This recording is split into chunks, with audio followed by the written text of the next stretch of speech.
How's it going, everyone? I'm Chase Lee reporting for DallasMovieScreens.com, and I got another movie to review for you guys, and that would be La La Land. So this is the second film after the amazing debut from Whiplash in 2014, written and directed by Damien Chazelle. And Whiplash was my favorite film of 2014, so there was a lot living up to this film, definitely for sure. So the plot summary reads this: a jazz pianist played by Ryan Gosling falls in love with an actress played by Emma Stone in Los Angeles. And that's all you really need to know. So let's get real and break down La La Land. So I was really excited to see this. I honestly didn't know what it was about at the time. I just knew that Ryan Gosling and Emma Stone were attached. I knew it was going to be a musical, and I'm not even a fan of musicals. But what Damien Chazelle did in Whiplash was at such a great, monumentally epic scale. I was trying to think of the words because it's just so damn good. But what he did with that film, I was pretty much hooked on his filmmaking style and how energetic it is with the music, and maybe he can incorporate that into his musicals, and maybe I'll like musicals. I gotta tell you, I kind of love this film quite a bit, and even if you don't really like this film, I don't understand how you can't like be dead about it, like dead inside about it, like, because it's a very likable in terms of like charming, and really kind of just sways you in like with its charm. It's like, hey, you should probably like us, and we're just like, yes, we probably should. So I really like what Damien Chazelle brought to this one in terms of making the musical seem seamless. And what I mean by that is the reason why I don't like musicals, because I feel like these songs are not really a part of the movie as a whole, and just kind of like are interruptions that you don't really want to be there. I feel like all the songs here really mattered with the characters and the story that followed, and really kind of grew them as characters, and they were just really catchy and really kind of beautiful in some parts. So I thought the music in this one was really kind of handled very, very well. When you have the music paired with the visual aesthetic of the film, it is so colorful and so bright. The colors just pop out at you, just like with the music. And I thought Damien Chazelle nailed that perfectly in terms of a visual tone.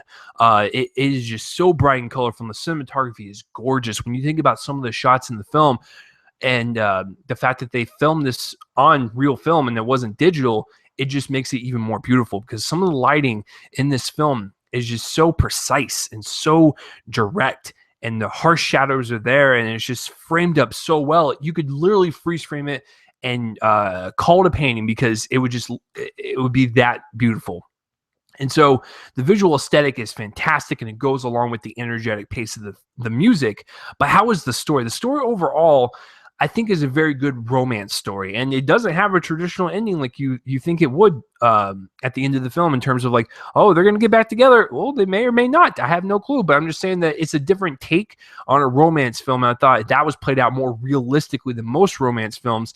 And the ending climax, just like with Whiplash, is so great in terms of crescendo-wise, and it just gradually goes up into a very powerful ending climax. It's a really great kind of what-if scenario, and that's all I'll say. But just like with Whiplash, it has a very strong ending, conclusion, and you immediately want to watch it over and over again. I think this film has really great rewatchability rate because of the fast-paced nature of the film. Just like with Whiplash, as soon as Whiplash was over, I wanted to watch it again immediately. I've seen La La Land twice, and I can tell you that it gets faster every single time. In terms of the performances and the actual characters themselves, Emma Stone and Ryan Gosling, without a doubt, have some of the best chemistry in history. They are just that damn good. Their characters themselves are good. They're not like super fleshed out or anything, but they are the characters that you want in this type of film, in terms of like, she is an aspiring actress. She goes on auditions. She gets turned down a lot. She has her down points, and then she has her up points. And then Ryan Gosling is a jazz pianist who doesn't really do anything in terms of job wise, and he goes to these stupid little gigs to keep paying for his apartment. He doesn't really have any dreams, but he does have dreams, and he just doesn't. He's not applying himself, and then he does apply himself. So it's not like these deep methodical characters or anything. But in terms of the story and the purpose of the overall tone of the movie, I think these characters are just fine, and they service the story very, very well. And the romance chemistry between them two is very palpable, and you just automatically love them both. why aren't you two a real life couple? But in terms of them actually singing the music too, I thought it was very melodic and just so inviting. I love the fact that Ryan Gosling actually practiced on piano to nail the authenticity of playing jazz piano the way he did in the film. So that felt very real. It felt very genuine. I felt every single note that leapt off the piano.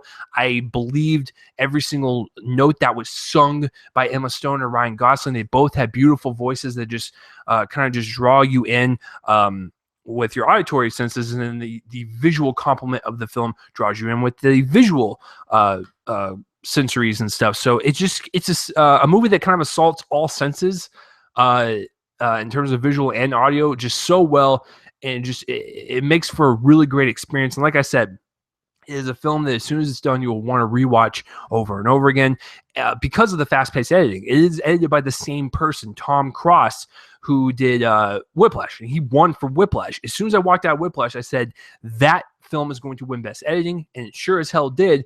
La La Land has a really strong chance of winning because of the interesting pace in terms of each scene, because each scene that is constructed in this film, it's either very fast or very slow.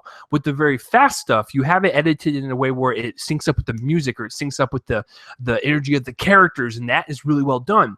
Or you'll have the smaller scenes and the more intimate scenes that Damien Chazelle constructs acting-wise, and Tom Cross nails editing-wise to make you really feel the emotions that are leaping off of the characters and hitting you as an audience member. So I think for the slow bits and the fast bits, they are very well edited. It is very fast pace, especially for a 2-hour film.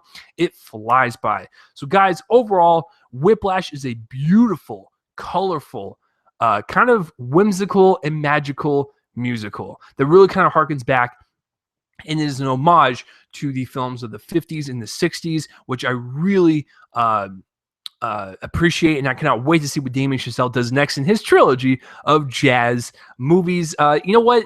A lot of people are saying that he should do other genres. Listen, if you can nail this genre well, you keep doing it, brother. I will support you either way, because La La Land, just like Whiplash, I absolutely love, and it will be my top 10. So I'm going to give La La Land a solid A. I forgot to mention John Legend is in this film. He might be my only weak part of the film. Not a bad actor, but he was kind of a distraction. I was like, oh, it's John Legend. I can't really get into the character because he's just such a big name at this point. So that might have been my only complaint. But other than that, solid A for me, Chase Lee. So that will do it for this review, guys. I'm Chase Lee, reporting for DallasMovieScreenings.com. And tune in next time for whatever I review next. And let me know down below what you thought of La La Land and what you thought of Whiplash, and just pretty much Damien Chazelle in general. And are you excited for his future work? So I will see you guys later for whatever I review next. Bye-bye.